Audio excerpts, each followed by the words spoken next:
right now, I want to start with just a couple questions.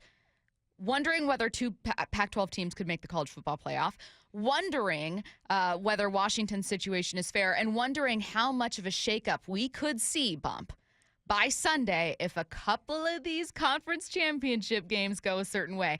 So I'll throw this question your way. What scenario are you most interested in seeing play out?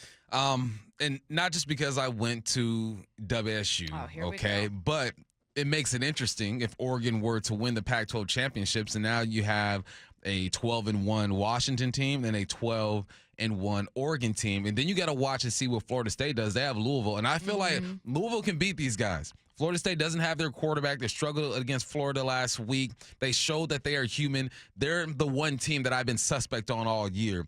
So if they were to lose as well, and then you go all the way up to the top to Georgia, and what if Bama beats Georgia? Because now they're the SEC champions, right? The greatest conference in all the land. We know how they feel about the SEC. That's going to make things crazy. And then what if Texas wins their game? Who are they playing? Iowa? What if they beat Iowa? So now you would have a bunch of 12-1 teams. You have to break it down.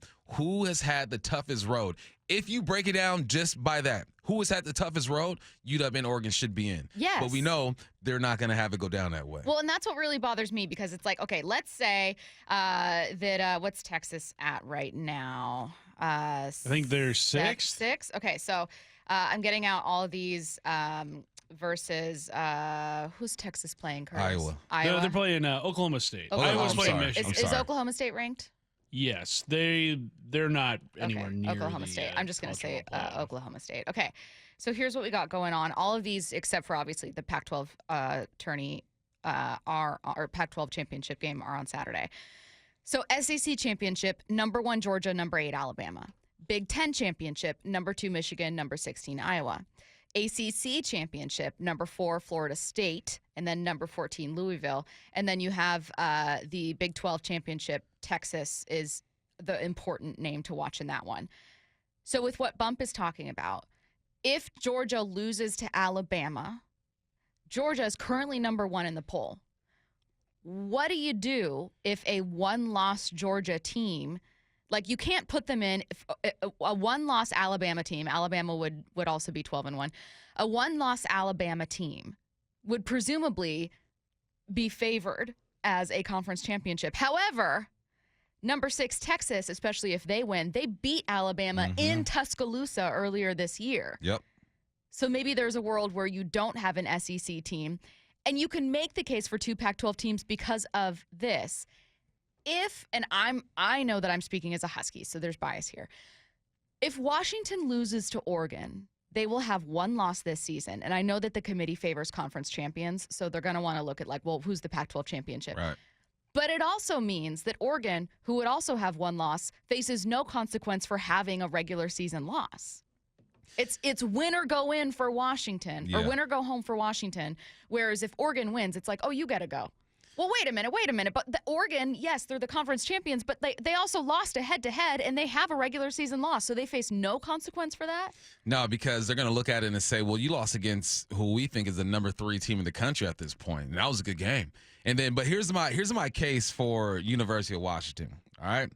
You beat number 8 Oregon. You beat number 20 SC. You beat 18 Utah. You beat 11 Oregon State. You also beat an Arizona team who is now ranked, what are they ranked, 15th. Curtis? 15th in the country. So technically, you have played and beaten 5 ranked teams, which is, I want to say, more than anybody has in the country. 1 loss against the number 5 team in the country should not kick you out of that thing. Exactly. Now, if Florida State wins, so you have an undefeated team. Yeah, undefeated team. If Michigan Georgia wins, if Michigan wins. Undefeated. It's all about that number 4 spot. Like, how are you going to value these teams, right? And you look at Texas, and Texas is the one that's kind of messing everything up because you are 11-1, you beat Bama. All right, if Bama wins the SEC, Bama just has Bama gets like the Jordan treatment, the LeBron treatment, the Tiger treatment, like the greats. The greats get to play by a different set of rules, and they're perceived differently. That's Bama. Bama and Texas are the ones who are going to mix this whole thing up if it all goes down. So, man, there's so many scenarios. There's so many ways to twist this thing. But in my opinion, it might be biased a little bit. Obviously, I work for the Pac-12 Network. Sayonara did the last Pac-12 After Dark show this weekend. I look at Oregon and Washington and say, look, they've had the hardest schedule out of any of these teams. Yep. The hardest schedule. The only loss Oregon has is a last-second field goal to the number 3 team in the country right now. These two have to be in, but you know how this is going to go down. The SEC has to be represented, and honestly, I think they're going to give Florida State the nod if they do win the ACC championship, even though when you look at Florida's schedule, all right, they've only beaten number 16 Duke, who is no longer ranked. They've also beaten they got number 14 coming up this week, and number 5 LSU, who is now came into the season overhyped. And where are they ranked right now? That defense 13. Is a problem. Yeah, might 13. Have the Heisman winner, but otherwise a problem. If we're just looking at resume, just resume, not eyeball test, not who plays for who, what these teams look like. If you just look at the resume, you line them up, Oregon, Washington should be in. That's what really gets me, because I so don't see that scenario playing out. But if you were to take Oregon and Washington and take those names out and put Georgia and Alabama there, or Michigan and Ohio State there, or replace it with whatever name, you would want both those teams in there. Because you would recognize that even if Oregon beats Washington, both would be one-loss teams, one of whom went undefeated in the regular season. Both would be one-loss teams with wins against more ranked opponents than any of your other top 4 teams. Right. Isn't that the point? That is like, the point. Isn't the point to look at, like, what have you done? It's not about, like, hey, who do I think is a better team, Georgia or Washington? I think Georgia could beat Washington, yes. But that's not what this is. This isn't a power ranking index.